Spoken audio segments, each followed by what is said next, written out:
लोकोक्ति सर्वव्यापी एवं सर्वग्राही है। लोकोक्तियाँ किसी विशेष की होकर भी सर्वव्यापी तथा सर्वग्राही होती है। इन्हें किसी एक व्यक्ति द्वारा निर्मित नहीं किया जा सकता। ये हमने इसकी प्रस्तावना के अंतर्गत ही देखा है। और इसके लिए कोई काल, समय, जगह, स्थान या दिशा होती नहीं है। जहाँ पर मनुष्य चला जाता है वहीं पे लोकोक्ति होती है, क्योंकि लोकोक्तियाँ प्रत्येक समाज में एक अर्थ से ही प्रचलित होती है। फिर वह नीतियों को लेकर हो, कुरीतियों को लेकर हो, और व्यवस्था को लेकर हो, धार्मिकता को लेकर हो, नैतिकता को लेकर हो, या अन्य किसी विषयों को लेकर हो। लोकोक्तियाँ ये समाज को सही दिशा देने का काम करती है और सर्वव्यापी है। किसी एक गांव के अंतर्गत है, वह दूसरे गांव के अंतर्गत नहीं है, ऐसी बात नहीं है। वो छोटे से कस्बे से लेकर महानगरों तक फैली हुई दिखाई देती है। और उसका प्रचलन कौन करता है? तो उसका प्रचलन मनुष्य करता है।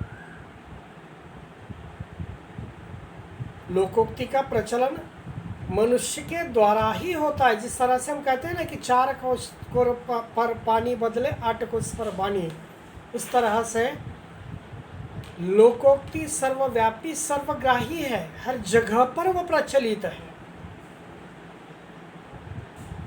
किसी व्यक्ति या समाज, मानव तक वह सीमित नहीं है। किसी व्यक्ति की वह अमानत नहीं है, किसी समाज की वह अमानत नहीं है। वह अमानत पूरी दुनिया की है, सर्व जगह की है, सभी प्रकार के कालों की है, सभी प्रकार की दिशाओं की है। ये लोकोक्ति लोक प्रचलित लोगों के द्वारा सुझाव के रूप में प्रचलित है। और इसलिए कहा जाता है कि लोकोक्तियों के अर्थ प्रत्येक समाज में एक से होते हैं। भाषा में बदलाव हो सकता है, लेकिन उसका जो अर्थ निकलता है, उसका जो सार निकलता है, उस सार के अंतर्गत एक सूत्रता दिखाई देती है। प्राचीन परंपरा। लोकोक्ति कहने की परंपरा बहुत ही प्राचीन है। लोकोक्ति कहने की परंपरा बहुत ही प्राचीन है। वेद और उपनिषदों के अंतर्गत भी सूक्तियों के रूप में इसका अस्तित्व हमें दिखाई देता है। यानी कहने का मतलब यह है कि लोकोक्तियाँ केवल आज ही वर्तमान समय के अंतर्गत ही लोगों के द्वारा निर्मित की गई है, ऐसी बात नहीं है। इसकी परंपरा बहुत प्राचीन है, बहुत पुरानी है। उदाहरण के तौर पर हम देखते हैं कि वेद और उपनिषदों के अंतर्गत जो सूक्तियाँ हैं, सूक्तियाँ ने उक्तियाँ, उनसे लेकर आज तक लोकोक्तियों की निर्मित निरंतर बढ़ती चली जा रही है। शब्दों के अंतर्गत मिठास है, संक्षिप्तता है, सजीवता है और सारगर्भितता है। साथ ही साथ चुटीलापन भी उसके अंतर्गत दिखाई देता है। इस चुटीलीपन को लेकर प्राचीनता से लेकर या प्राचीन परंपरा से लेकर ये वेद और उपनिषदों से लेकर आज तक निरंतर लोकोक्तियों की निर्मिति का अस्तित्व या अपनत्व दिखाई देता है। फिर उसके बाद नंबर 6 की विशेषता मुझे लगती है कि लोक जीवन के हर पहलू को स्पर्श करती है। लोकोक्ति लोक जीवन के हर पहलू को स्पर्श करती है, क्योंकि उसका आधार जो है, उसके ने लोकोक्ति का जो आधार है, वो लोकोक्ति का आधार जनमानस है। यह मनुष्य के जीवन के प्रत्येक प्रकार के पहलुओं को स्पर्श करते हुए या छूते हुए सामाजिक व्यवहार को सुनियोजित और सुगठित करती है। सबसे पहले महत्वपूर्ण इसके अंतर्गत क्या है? तो मनुष्य है, मानव है। मानव के प्रत्येक पहलुओं को या उसके जीवन के अंतर्गत के प्रत्येक घटनाओं को स्पर्श करते हुए लोगों की समाज व्यवहार तक आकर टिकती है और समाज के अंतर्गत किस तरह से नियोजन करना है इसका सुनियोजित सुगठित ऐसा वैचारिक निर्माण या वैचारिक निर्मिति, वैचारिक नियोजन इसके अंतर्गत होता है। इसमें मानव जीवन के अंतर्गत जो 4 प्रकार बतलाए हैं, धर्म, अर्थ, काम, मोक्ष, ये सभी प्रकार के लोकोक्तियों के अंतर्गत समाहित होते हैं और इन्हीं के द्वारा मनुष्य को जीवन का सही मार्ग दिखाते दिखाते समाज के अंतर्गत के व्यवहार, समाज के अंतर्गत की सुनियोजितता और समाज के अंतर्गत का सुगठितपना बतलाने का काम इस लोकोक्तियों के अंतर्गत दिखाई देता है। फिर नंबर 7 की विशेषता हमें दिखाई देता है कि अनुभव पर आधारित जीवन उपयोगी होती है। अनुभव पर आधारित जीवन उपयोगी होती है। हमने कई बार देखा नहीं कि लोकोक्तियाँ यह मनुष्य के अनुभवों के ऊपर निर्माण होती है।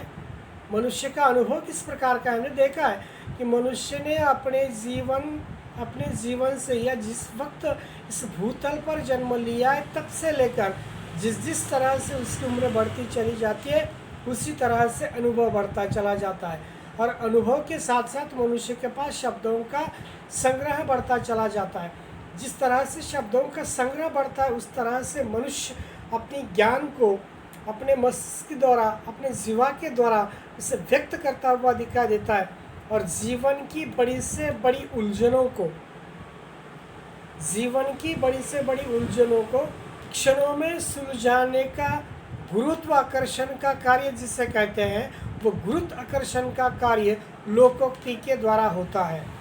समझो, उदाहरण के तौर पर 40 उम्र वाला व्यक्ति है, 20 उम्र वाला व्यक्ति है, 15 वाला व्यक्ति है, जिस किसी तरह से उम्र बढ़ती चली जाती है उस उम्र के अनुरूप मनुष्य की वैचारिकता बढ़ती चली जाती है, उसका ज्ञान बढ़ता चला जाता है, उसके अनुभव बढ़ते चले जाते हैं और उसी अनुभवों के द्वारा मनुष्य जीवन उपयोगी लोकोक्तियों की निर्मिति करता है। मनुष्य जीवन उपयोगी लोकोक्तियों की निर्मिति करता है। और नंबर 8 की विशेषता मुझे दिखा देती है सरल एवं समास शैली। लोकोक्तियों के अंतर्गत की जो भाषा शैली होती है सरल सपट बयानी होती है, यानी समसामयिकता के अनुरूप भाषा शैली का प्रयोग लोकोक्ति के अंतर्गत होता है। इसमें गहरी से गहरी बात तक सूक्ष्मता से सूक्ष्म शब्दों के अंतर्गत व्यक्त कर दी जाती है। गहरी से गहरी, कितनी भी गंभीर क्यों बात न हो, बल्कि बहुत आसान शब्दों का प्रयोग लोकोक्ति के अंतर्गत होता हुआ दिखाई देता है। इन्हीं सभी विशेषताओं को लेकर मुझे लगता है कि अभी उनकी निष्कर्षता को देखना जरूरी है कि लोकोक्ति के अंतर्गत या उनकी विशेषताओं के अंतर्गत क्या बतलाया गया है, कहाँ जा सकता है। सारांश रूप में कहा जा सकता है कि लोकोक्तियों का स्वरूप बहुत व्यापक है। लोकोक्तियों का स्वरूप बहुत व्यापक है। इसके प्रचलित होने की कोड में सीमा रेखा नहीं है। इसके प्रचलित होने की कोई सीमा रेखा नहीं है। ये किसी खास जगह पर प्रयोग नहीं होती। यह किसी खास जगह पर प्रयोग नहीं होती या लोकप्रिय नहीं है, अपितु सभी देशों, सभी जगहों पर इसका प्रचलन है। लोकोक्तियाँ का आधार जनमानस है। यह मनुष्य के मस्तिष्क की अमूल्य उपज है जो अनुभवों के रस से संचित होती हैं। लोकोक्तियाँ व्यक्ति को शक्तिशाली, क्रियाशील, कर्तव्यपरायण और सहिष्णु बनाती है तथा जीवन के कटु से कटु सच्चाइयों से अवगत करती है।